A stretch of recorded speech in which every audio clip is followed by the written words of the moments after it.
आप छात्र हो, आप बेहतर पढ़ाई करना चाहते हो। एक बेहतर छात्र को बनने के लिए सबसे महत्वपूर्ण शरीर का कौन सा अंग है जो उसको विकास करने की जरूरत पड़ती है?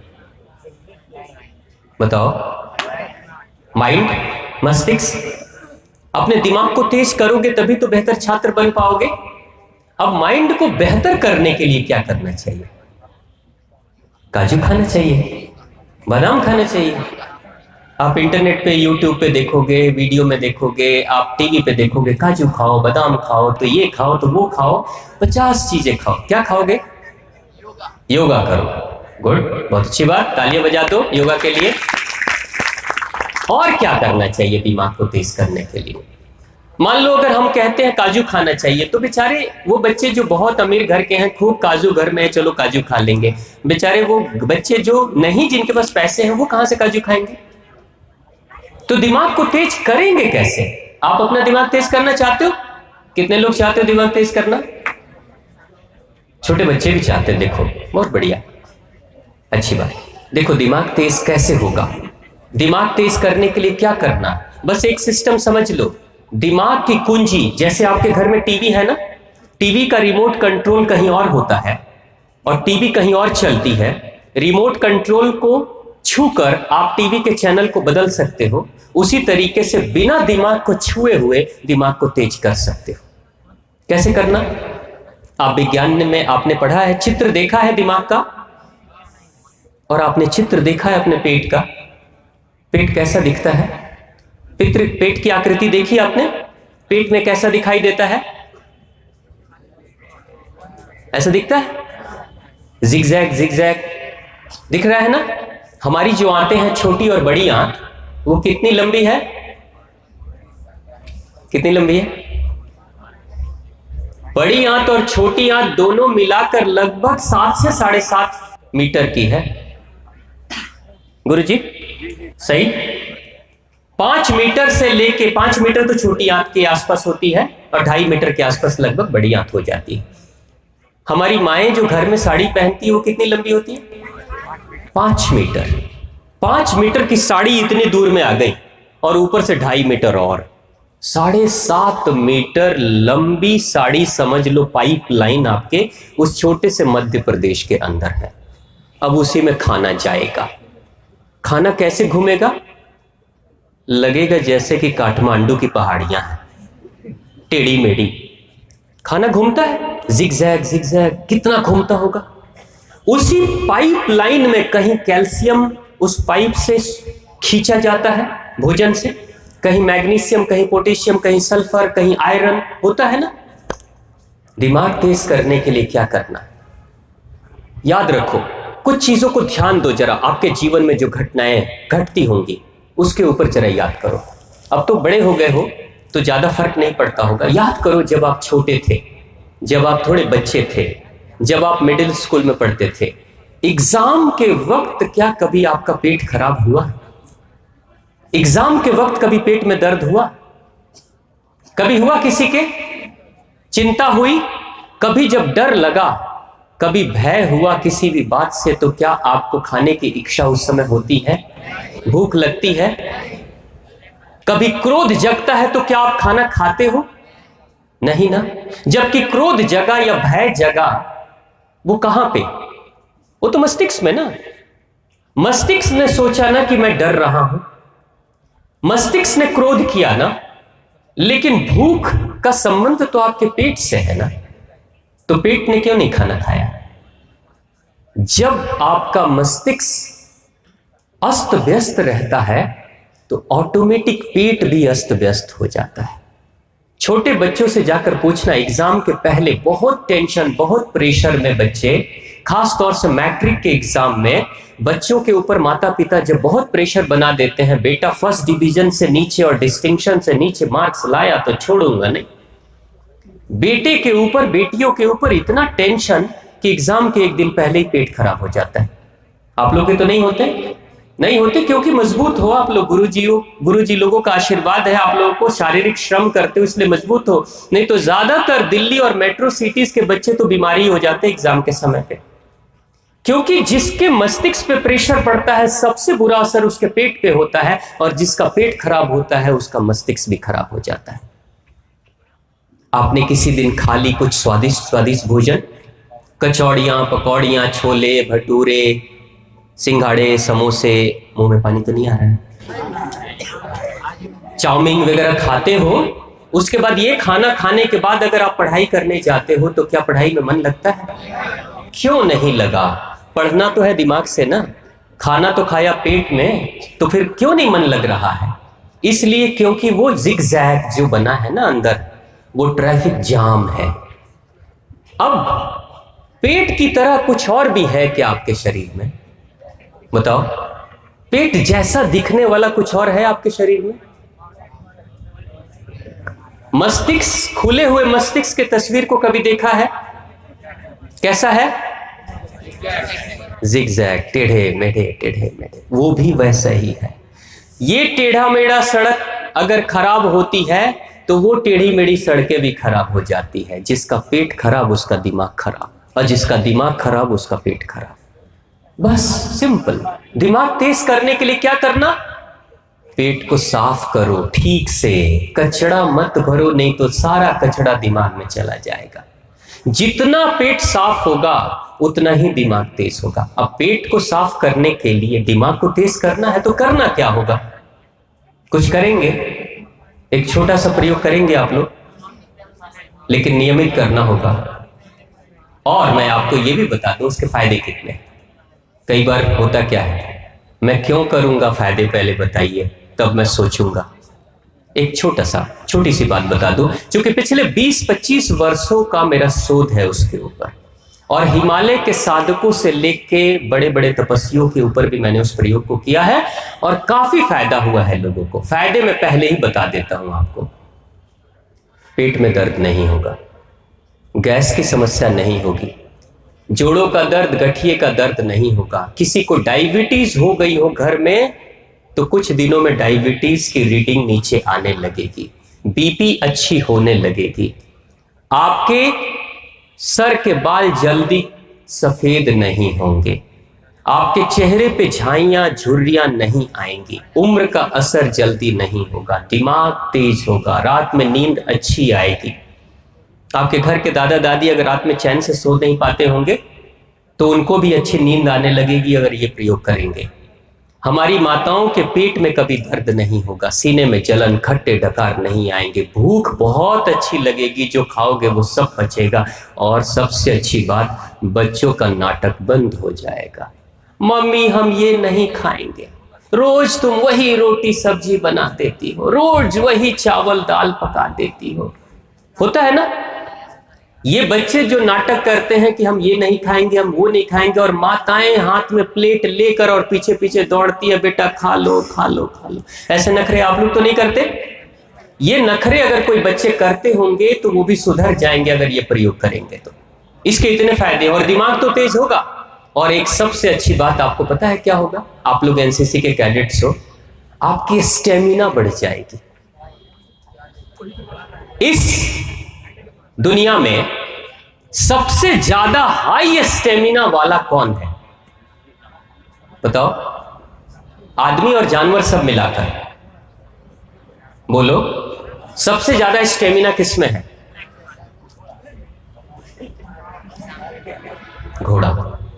इसलिए हॉर्स पावर, जबकि उससे ज्यादा शक्तिशाली हाथी है, घोड़े से भी ज्यादा शक्तिशाली हाथी है, लेकिन एलिफेंट पावर तो कभी नहीं बोला ना, हमेशा हॉर्स पावर बोलते हैं। एक स्पोर्ट्स पर्सन को, एक खिलाड़ी को क्या चाहिए?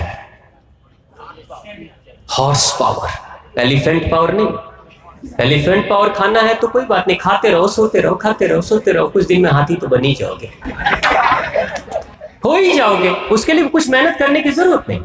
लेकिन आपको पता है घोड़े का गुण कैसा होता है? घोड़ा, कभी किसी घोड़े को आपने बैठे हुए देखा? बैठे हुए घोड़ा, गाय की तरह, भैंस की तरह? घोड़ा वही बैठता है जो बीमार है। लेकिन आर्मी वालों के घोड़े को कभी आप बैठे हुए नहीं देखोगे, या तो घोड़ा खड़ा रहेगा, नहीं तो गिरा हुआ रहेगा। बिल्कुल गिरा हुआ। अगर फंस गया, चोट लग गई, गिर गया तो गिरा हुआ है, और नहीं तो खड़ा है तो खड़ा है। बीच में बैठा हुआ स्थिति में कभी घोड़ा नहीं रहता है, सो लेता है उसी में। क्यों? इतनी शक्ति है उसके अंदर, घोड़े के अंदर। घोड़े के अंदर स्टेमिना होती है। घोड़े के अंदर स्टेमिना कैसी होती है? घोड़ा जब दौड़ता है ना, घुड़सवार, घोड़े को अगर मारना हो तो सबसे आसान तरीका पता है घोड़े को मारने का क्या है? न चाकू मारो, न गोली मारो, न जहर दो, 10 किलोमीटर दौड़ा कर लाओ और खूंटे में बांध दो, कुछ देर में मर जाएगा। बस इतना ही से मर जाता है घोड़ा। जो अच्छे घुड़सवार होते हैं आर्मी के लोग, वो घोड़ों को दौड़ाते हैं। घोड़ों के लिए ही सिर्फ वही एक जानवर है जिसके लिए अस्तबल बनता है, कोर्टयार्ड बनता है ना। आपने देखा होगा बड़े बड़े बांस के बाउंड्रीज बनाकर और घेरे में घोड़े को छोड़ दिया जाता है। एक जो फौजी होता है घोड़े की सवारी कर कर दौड़ा कर जब आता है तो उस अस्तबल में, उस बड़े से ग्राउंड में घोड़े को छोड़ देता है। घोड़ा दौड़ते रहता है, दौड़ते रहता है, दौड़ते रहता है, और धीरे धीरे धीरे धीरे धीरे धीरे शरीर की गर्मी शांत होती है और तब जाकर घोड़ा एक जगह पे खड़ा होता है। यानी घोड़े को रुकने के लिए भी, जब घुड़सवार पीठ से उतर जाता है उसके बाद भी घोड़े को रुकने के लिए कम से कम 10 मिनट, आधे घंटे, 1 घंटे की जरूरत पड़ती है उसके इंजन को शांत करने के लिए, तब जाकर घोड़ा रुकता है। अगर खूंटे पे बांध दिया आपने ना गाय और भैंस और बकरियों की तरह, तो तुरंत मर जाएगा, सफोकेशन हो जाएगी, दम घुट के मर जाएगा वो, क्योंकि दौड़ नहीं पा रहा है। जैसे ट्रक का इंजन धीरे धीरे गर्म होता है और धीरे धीरे ठंडा होता है, उसी तरीके से घोड़े का इंजन भी धीरे धीरे गर्म होता है और धीरे धीरे ठंडा होता है। ये स्टेमिना है उसकी। और घोड़े की खासियत कैसी है? घोड़े के घुड़सवार क्या कहते हैं? घोड़े के घुड़सवार सबसे ज्यादा खुश इस बात से रहते हैं कि घोड़ों को बैलों की तरह बार बार हाँकने की जरूरत नहीं पड़ती।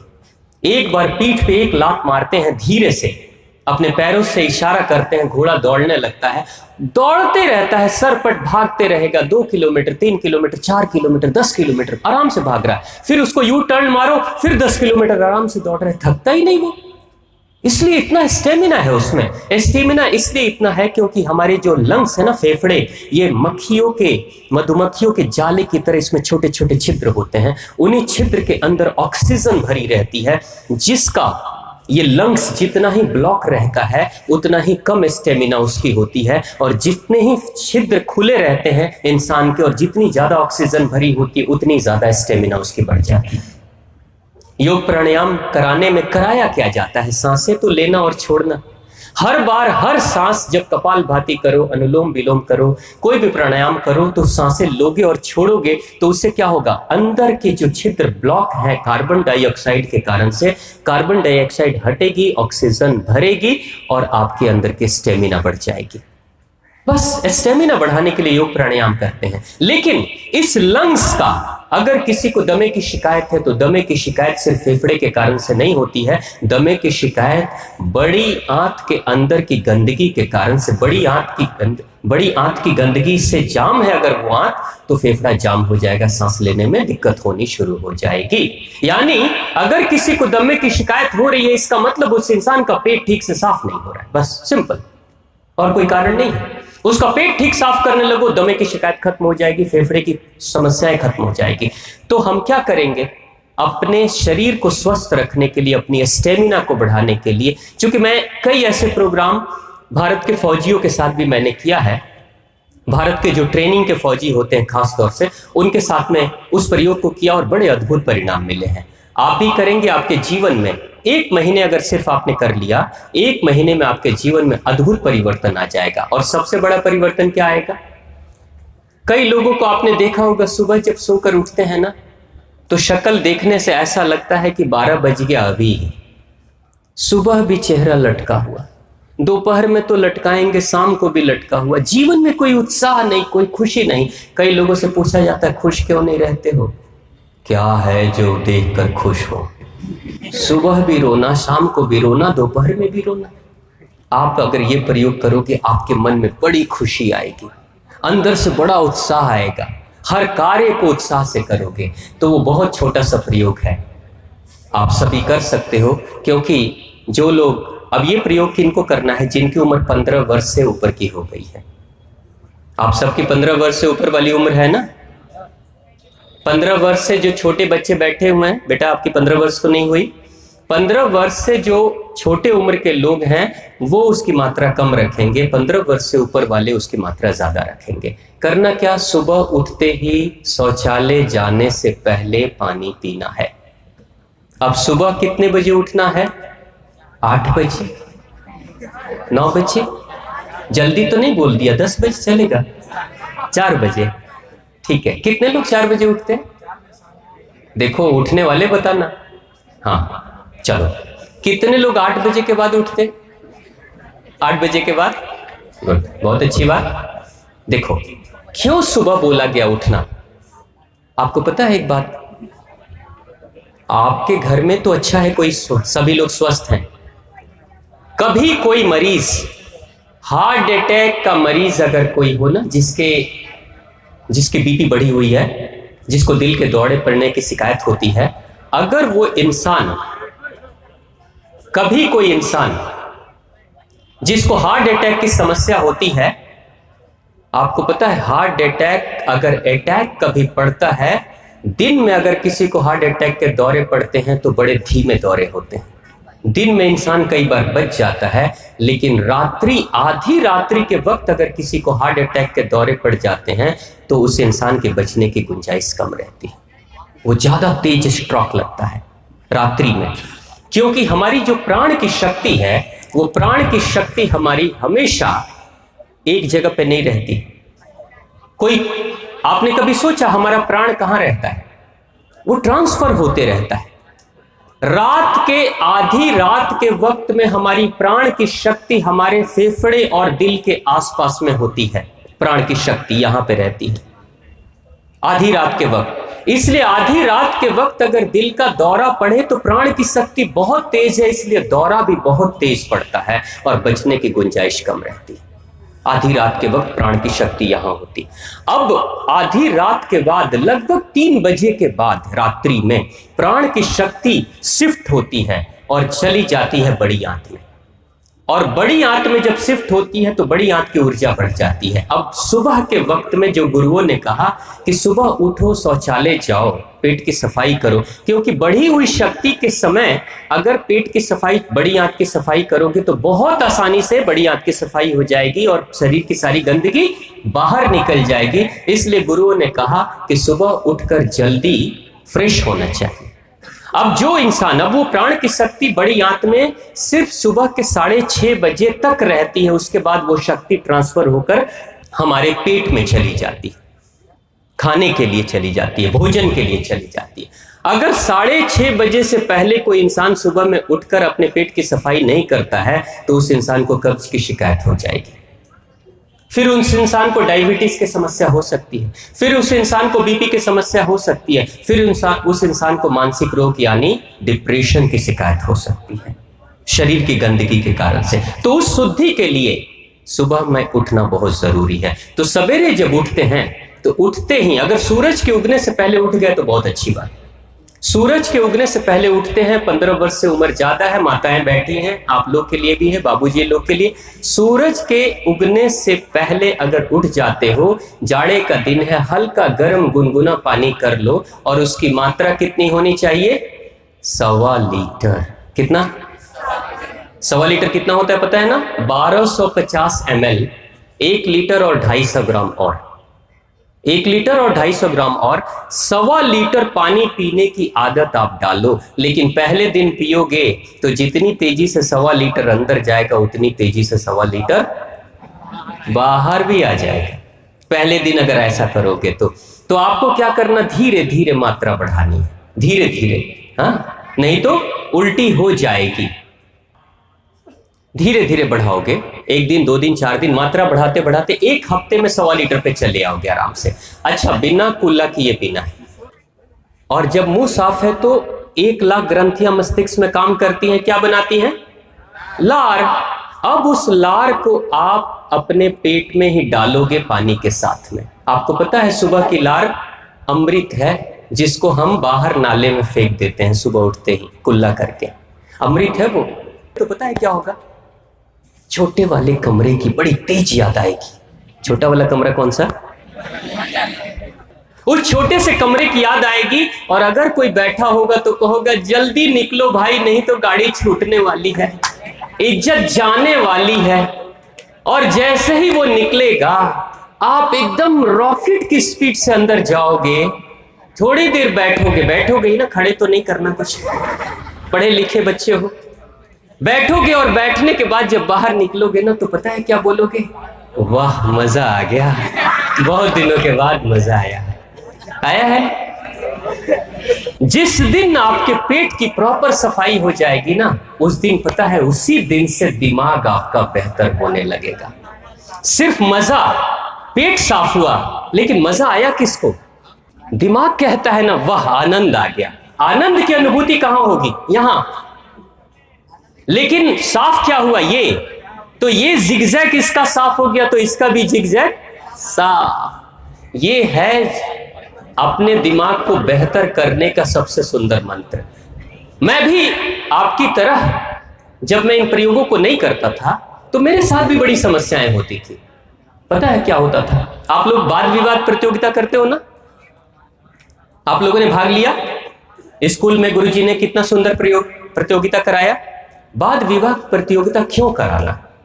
दिमाग के मस्तिष्क को, यादाश्त को बेहतर करने के लिए, आपके अंदर के आत्मविश्वास को बढ़ाने के लिए, आपके अंदर के कॉन्फिडेंस को बढ़ाने के लिए। मैंने भी बचपन में जब मैं चौथी क्लास में था तो पहली बार वाद विवाद प्रतियोगिता में मैं भी भाग ले लिया, और जो निबंध था वो तुलसीदास जी महाराज के ऊपर था। अब बड़ी तैयारी करके तो मैं आया, मेरे को कुछ दोस्तों ने कहा कि भाई मत जाओ, वहां जो जाता है वो भूल जाता है, लेकिन फिर भी मैं जिद करके आ गया। अब जब बोलने की बारी आई, सारे बच्चे मेरे मित्र सभी बैठे हुए थे साथ में, मैं खड़ा हो गया। अब तुलसीदास जी महाराज एक महान रामचरितमानस की रचना किया, तुलसीदास जी ने ये किया वो किया, तुलसीदास जी का जन्म, तुलसीदास जी, गुरु जी बगल में बैठे हैं, बोलो बेटा बोलो बोलो, तुलसीदास जी। और जो मेरे दोस्त थे वो कोई मेरी बात को पहले नहीं सुन रहा था, और जब मैं अटक गया ना, ऊपर छत देखने लगा, तब देख देख देख देख भूल गया, देख भूल गया, है ना। तुलसीदास जी, मेरा जो दोस्त है वो कह रहा है बोलो बोलो, बोला था ना नहीं जाओ वहां पे, भूल गया ना। और फिर मैं आकर बैठा। उसके बाद से मैं सोचा कि आखिर मैं भूला क्यों, जबकि याद करके गया था। आगे की बातें क्यों भूल गया? इंफॉर्मेशन जो होती है ना, सूचना, वो यहां मस्तिष्क में रहती है, और सूचना छोटे छोटे टुकड़ों में रहती है। सूचना जैसे नदी को देखा आपने, नदियों में छोटी छोटी नावें बहती हैं, छोटी छोटी नाव। एक सूचना अगर आती है दूसरे नाव के पास, मान लो एक सूचना वाली नाव बह रही है पानी में, दूसरी सूचना वाली नाव बह रही है पानी में, तीसरी सूचना वाली नाव बह रही है पानी में। जो इंसान पानी पीना शुरू करेगा, आपको पता है आपके ब्रेन में पानी की मात्रा कितनी है? लगभग 80% से ज्यादा पानी ही होता है ब्रेन के अंदर।